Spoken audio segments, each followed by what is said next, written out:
Namo Fundamental Teacher Sakyamuni Buddha. Namo Fundamental Teacher Sakyamuni Buddha. Namo Fundamental Teacher Sakyamuni Buddha. The unsurpassed, deep, profound, subtle, wonderful Dhamma in 100,000 million eons is difficult to encounter. Now that I have come to receive and hold it within my sight and hearing, I vow to touch on the touch from one true and natural meaning.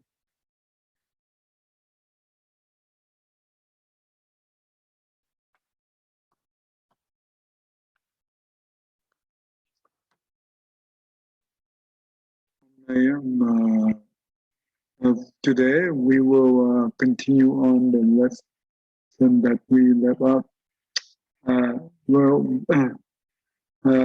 Depression. Yeah, we learned about the depression. Depression by number. Last time we touched on this one area.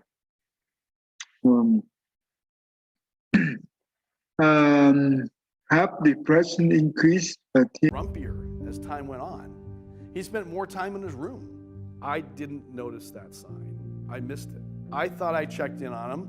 I did every day. How you doing? I'm fine. Okay, I guess you're fine. I didn't realize that fine meant I'm not fine.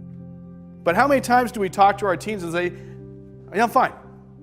They chose I'm fine for a reason. It's hard sometimes, it's hard to know what the balance is. With my kids sometimes, I make a smaller deal out of things that my wife makes a big deal about, right? Is there like a rule of thumb or draw the line? Well, I can't draw the line for you, right? I wish I could because I'm not a psychologist, I'm not an expert. I'm a guy who lost his kid, who spent the last year and a half trying to figure out why. Those of us with teenagers and those of us who've seen teenagers a lot, how do you talk to them? Well, I can tell you what they want and what they don't want. What they don't want is you to burst into their room when they're watching some video on YouTube and say, we need to talk. That's the wrong time to talk to them. That's when they say, I'm fine, leave me alone. But they all have that time when they'll talk to you. Maybe it's driving in the car when you take them to school, when they're walking the dog. I can tell you though, it's also inconvenient. Because I know all the times that Ryan came up to my office because I worked from home and said, hey Dad, can we talk? And I said, dude, I just on a call, 30 minutes, I'll be right there. And how many of you have done that? I don't know which one of those times, if any of those times, was the time Ryan wanted to come up and tell me how he was really feeling. It was my wife's birthday, so her and I headed down to Mexico on the 20th of March. We got to Mexico, and I'll always remember this because the night of the 21st, we were having dinner. And our phones went off at the exact same time. It was 11:03, and we had a text. But it was Ryan, basically saying, I love you, and then he said goodbye. I freaked out. My wife's screaming. I got on the phone, I called my mother-in-law who was looking after the kids. I'm like, find Ryan. I'm yelling at her, and Kim's yelling at Kyle, and she's running around the house, and she finds him. He took his own life. I've never felt more helpless in my entire life. All I wanted to do was be there and save him. And I couldn't. What would you tell people who would tell you it's not your fault? That I'm responsible. There's things that if I had it done differently, Ryan would still be here. I wouldn't be standing in front of all you guys saying, please learn from what I didn't do right. And I wanted to see if there's like something I could find, a letter or a notebook or something. And I start going through drawers. And I open it up and it's empty, except for 2 sticky notes. I pulled out, one said, my usernames and passwords. And the other one said, tell my story. Tell what happened from your eyes so that parents are looking at their kids differently. And I traveled around the Pacific Northwest in California, talking to a whole bunch of parents and a whole bunch of kids, and I researched the heck out of all this. The stats are staggering. So for me, I'm going, why?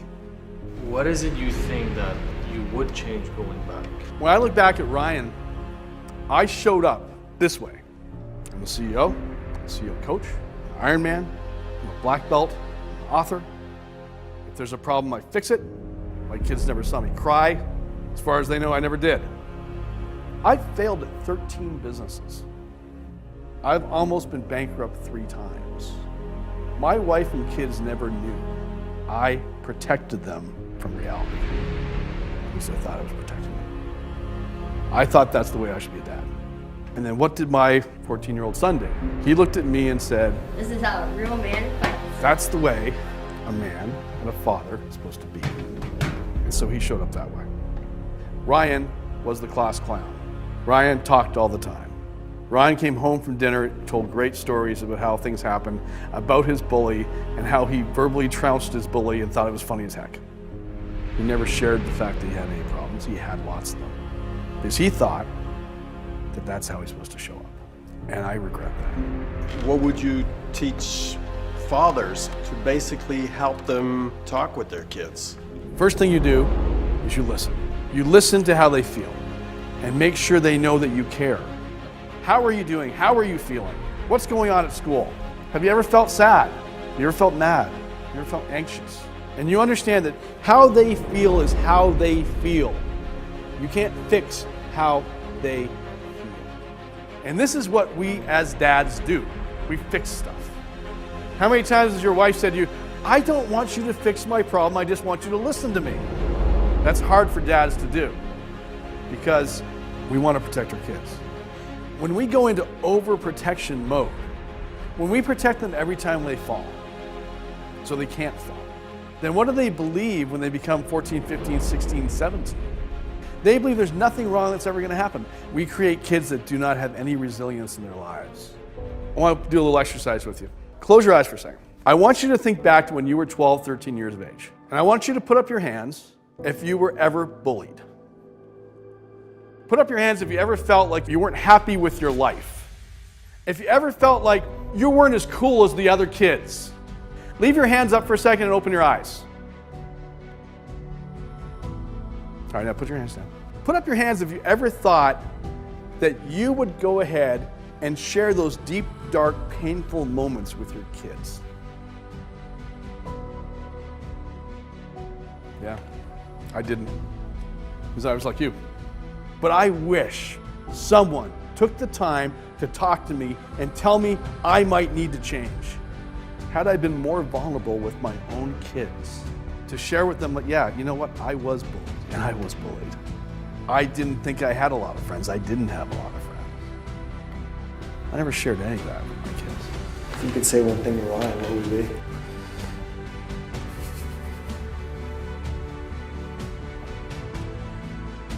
If I could say one thing to Ryan, I'd say I'm sorry. I'd say I'm sorry I didn't see it. Sorry I failed you as a dad. I'm sorry. I'm a lot more open now with my kids. And you know what? I have a lot deeper conversations with my kids now than I ever had. All right, so what do we do now? Everything's only going to change if we change. The world's only going to change if we decide as parents that we're going to make it change. And we're going to make it change if we all decide to be that person that our kids want to come talk to, that our kids feel safe with. If we tell our stories and we start to have real emotional connections with our children, that's when the world starts changing. You can make a difference with your own family. I'm making a difference with the family I have left. I would love it if you all told your story. I'll tell my story. I'll tell my story.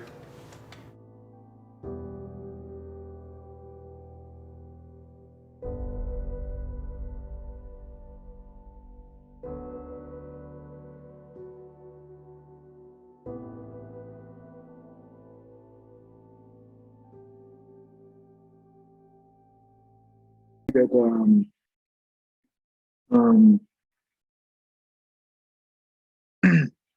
we see that the father who just lost his child, Ryan was very good boy. He was very funny in the beginning. He usually share his story at school, how he was bullied, and he and you know what? Suddenly he changed. He no longer shared that story, and Ryan's father, that means the man, he did not know how to communicate with his son, and that caused him regretful because he lost his son, and he spent a year and a half to understand why that the teenager thinking well, and he tried to understand how to communicate with them. So, and this is what he shared the story about. So basically, he said that, well, every day he also asked Ryan, how you doing? He said he's fine, but right now he know that fine is not fine. Because when they say they fine, it means for a reason. Um, and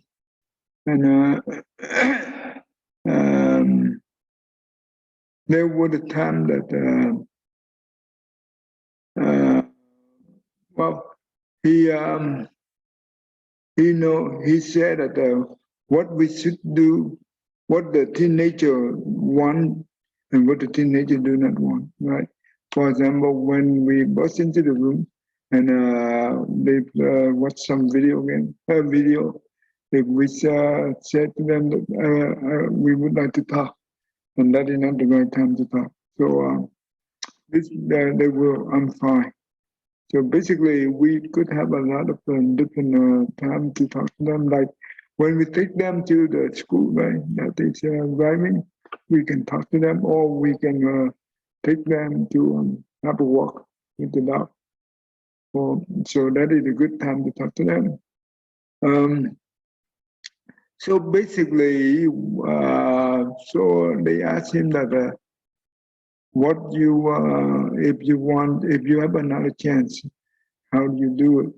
So if and he said that when he looked back, and what he noticed that so many times Ryan want to come and talk to him because he worked at the in the remotely, right? I mean, work from home. And he feel regret that because when he looked back, and this is the way that he showed to Ryan, because he was the CEO of the company. That means the head of the company, and he was the black belt. He was the author. He was the Iron Man, right? And that means he was also the coach. So Ryan looked at him at the idol man, right? That means the man should never cry, and he was he failed the business 13 times, and almost bankruptcy 3 times. Those things he did not tell his family, his wife and his children, because he think that he the man that he need to protect them after that, right? So that's why Ryan saw him like that, and you know what? And he also acted like him, that the man should not cry. And what happened is when Ryan, it's only 14 years old, and he think that like a dog, right? But when come to the emotion, if he will got bullied or whatever the problem he have at school, and he tried to resolve himself, but he cannot be. He cannot do that because he's too young to handle all the emotion.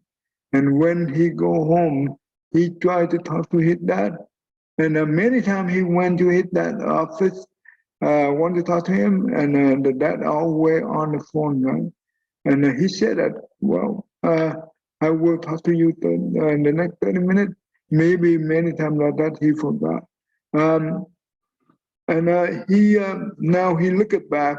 He said that maybe one of those times, maybe Ryan want to come up and tell him that how he feel. So this is important. So on the night, right, on March 20, that means his wife's birthday. He and his wife applied to Mexico to have dinner. And so on the night of 21st, so at 11:03 p.m.,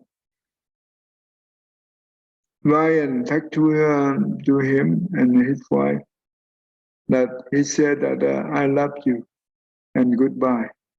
And when he heard that, he would freak out, and he called home and talked to his mother-in-law and told her that, and he yelled at her and told her to find Ryan, and she did. And she found Ryan, and he already took his own life. So what he said is he wished that he can be there to save him, but it's already too late. So when he looked back, he understand that if he have a chance, so what is the most important is to talk to the kid. What is the first thing we need to do? We need to listen. We need to listen to them and to feel, to hear, to understand their feeling, and talk to them in detail. Not only so when they get home every day, we should ask them that, how you doing? Do you have any whatever at school? Do you have any good thing or bad thing? Do you want to share? How do you feel at school? And so we talk into detail, so make them share the feeling. And secondly, when we at the dad, right, we should, the way we teach our children is, we want to make sure that we want to be the person that our children can come and talk to us. They don't afraid of us. They feel comfortable and come to talk to us at many times as they want. So that means, how do we do that? We should look, when we teach our children, we should treat them like our friend, right? We should not treat them like our children, because when we treat them as our children, that means we do have a distance, because the parent usually using the authority, and but when we treat our children like our friend, that means we respect them, and that's how they be able to get near to us, and that's how they be able to share whatever they think, right? We understand whatever the feeling is. So this is important. So we can, so he said that he wished that in the past, if someone tried to spend some time with him, to tell him that you need to change, because the way you think is not right. So that's what he said, that yet now he more open to his children, and the conversation with the children is so deep and detailed, right? That's important. So he said that we cannot change order, but we should change ourselves to ensure that we our children can come and talk to us. That is the important. That is how the successful father or parent is. This is important. Because when the children have emotional problem, they hold it. The more they hold it, they will become depression. And when they become depression too, when they have too much depression, they will commit suicide. This is important. So that's what we don't want, right? So So in here, we also understand that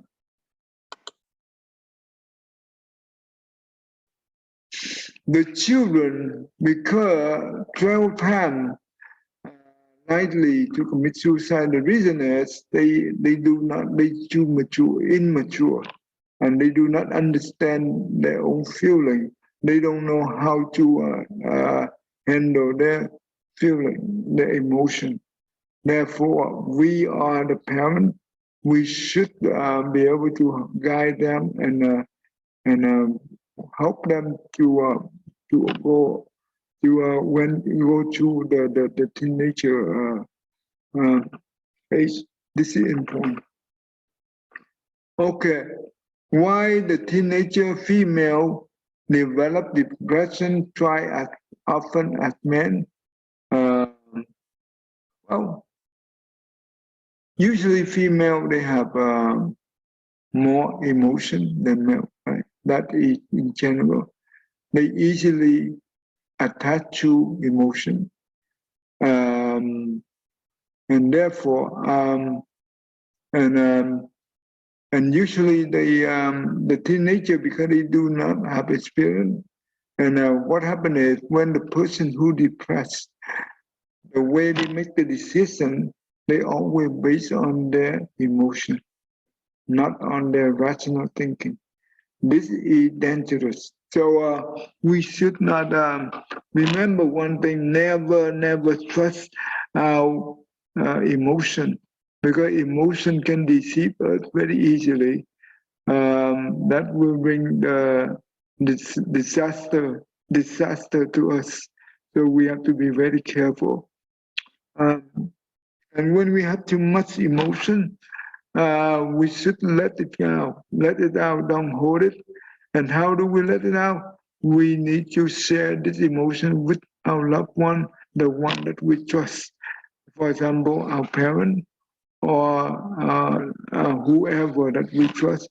Then that means once you share to them, that means your emotion will release. And this is how that help you get out. It's like that when we holding the glass of water, right? If we holding for 1 minute or two, it's okay. If we holding for 1 hour, our hand become pain. If we holding for 1 day, our hand become paralyzed, right? The same thing. Our emotion is just like the glass of water. If we keep inside here for short, for just 5 minutes or short time, it's okay. But when we keep it for a while, it becomes painful. And when we keep for a long time, it will paralyze our thinking. We cannot think. It will disable us to do. We cannot do anything, right? So eventually, it will lead us to commit suicide. This is important. So we have to be very careful. 20% of teens experience depression before adulthood. Well, teenagers, same thing. They do not have experience with life yet, so they are immature. They don't know how to make the decision. They always based on their emotion. So that's why easily come to the depression. 3 million people from age 12 to 17, 2015 in the United States alone have at least one major depressive episode a year. Wow, that's a lot. 3 million, that's a lot. So that means teenager is vulnerable to depression. So when we learn this, we should always pay attention to our children, our kids. So we are whatever behavior that relate to the sign or the symptom related to depression, we need to pay more attention to it, so we can help them prevent from the depression. So that's important.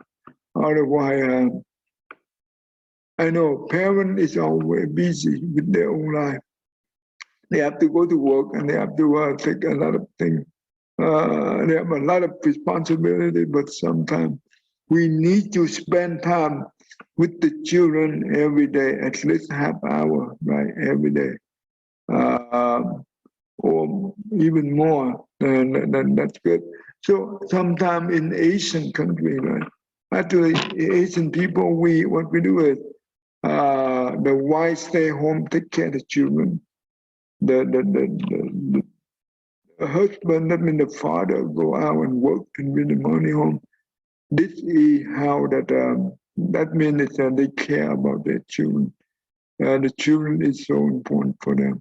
So because they want to make sure they give the best environment to raise their children. So that's how the children become very successful in the future.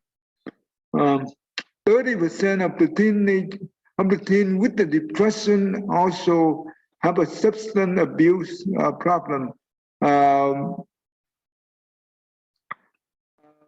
I saw the movie about the rat park, right? That means the mouse. They using the mouse to experience about the addiction, right? So what they did is they put the number of mouse. They isolate each one of them into the box case. It's about 3 times bigger than the mouse. So, and what they do is they have two, one is for the water, one is for the heroin. So when the mouse been isolated, it will become depression. And you know what? The mouse always use the heroin, never use water. And they also make experiment. They put the mouse into the small case for 57 days to ensure that the mouse get addiction for sure. So what they do, and after this 57 days, they put those mouse, those isolated mouse into the mouse park, what they call the rat park. So the mouse can socialize with other mouse, and you know what? In the rat park, right? So they have two tools, one for the water, one for the heroin. So the mouse that been isolated and put in here, they always go and use the water instead of heroin. That means the mouse also know how to withdraw from addiction. This is important. So that mean when we raise our kids, right? This is a very good experience. When we raise our kids, we should always ensure to provide them the positive environment, make sure that they can grow in the friendly and positive environment, because this is important. Otherwise, we don't have the good environment for them, they will easily become depressed, and they easily use the substance abuse. This will become a very dangerous, and they can destroy their own life. The kid did not know. The kid do not know about the drug is bad, right? So they don't know how bad is it. But when they use it and they become addicted, they destroy their own life. So we have to be very careful the way that we take care of our children. So that means we need to spend time to talk to them and treat them just like our friend, instead of treat them like a parent and children. No.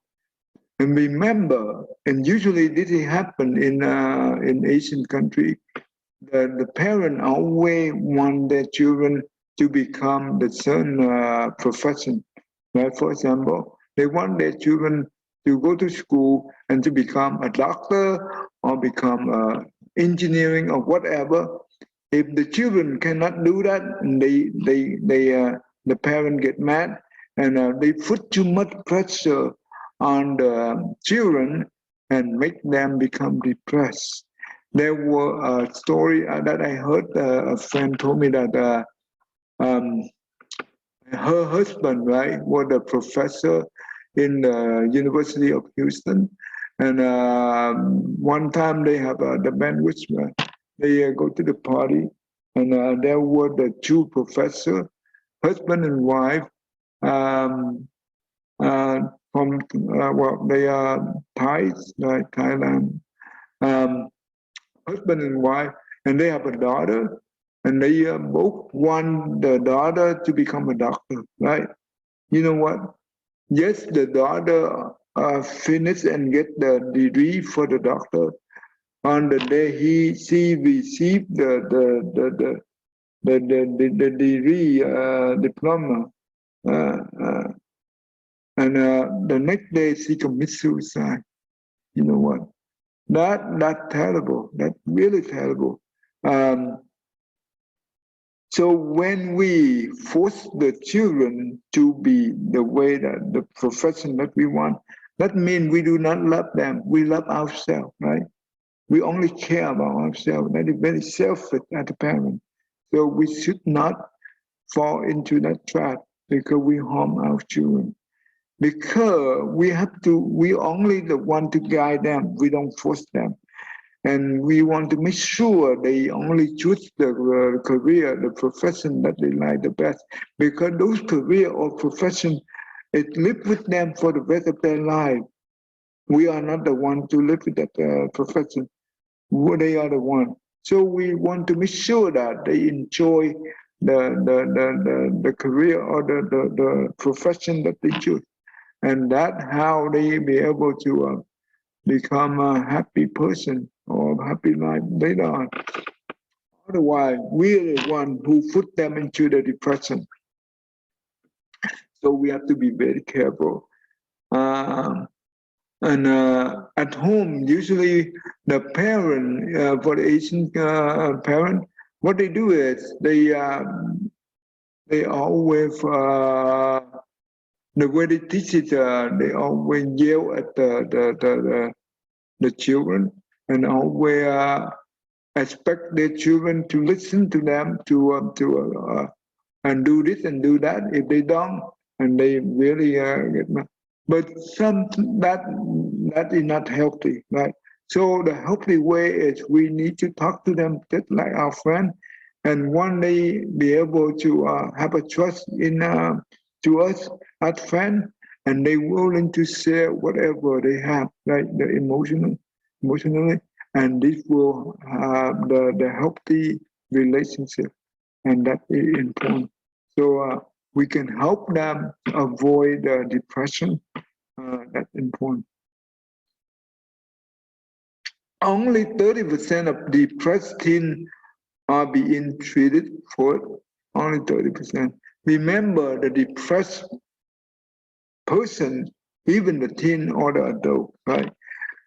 They never want. They will not admit it that they have depression. They deny, right? So helping these people is the challenge. So how do we be able to help this kind of depression people? The only thing we do, we want to ensure that we build the trust between us and them, right? So by listening to them, try to help them to talk as much as they can so they can grow whatever inside they have. We just been the good dumpster, so they can trust all their trust. To us, it's okay. We just willing to listen to them, and when we understand their feeling, and when they trust us, we can be able to guide them in the proper way but little by little, but not the big step. So make them feel comfortable and help them to have because all the depression is just come from the cognitive distortion. That means the error thinking. So we can help them to guide them to transform the negative thinking into positive. So later on, we will learn about at least 16 different type of distortion, the cognitive distortion that is important. And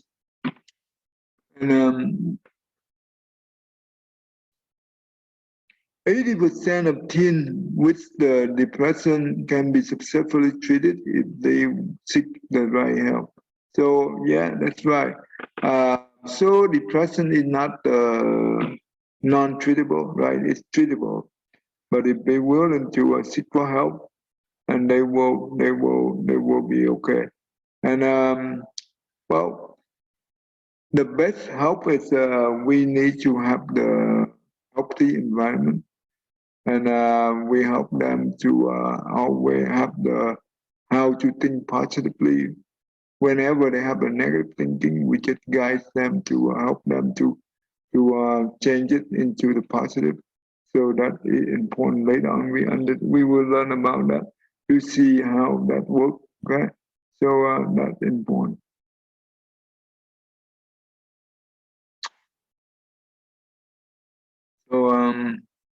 So today I quickly go over this thing. So depression, we have to be very careful.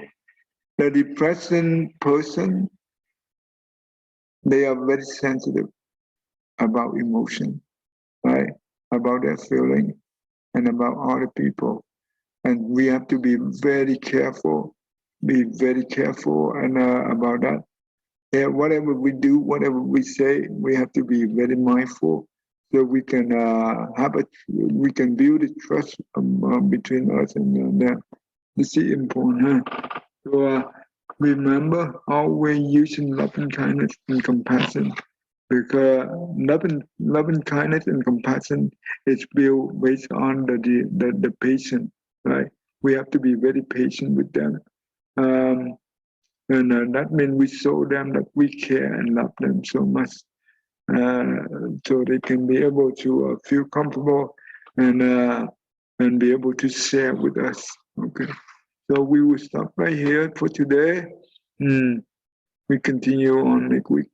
Okay.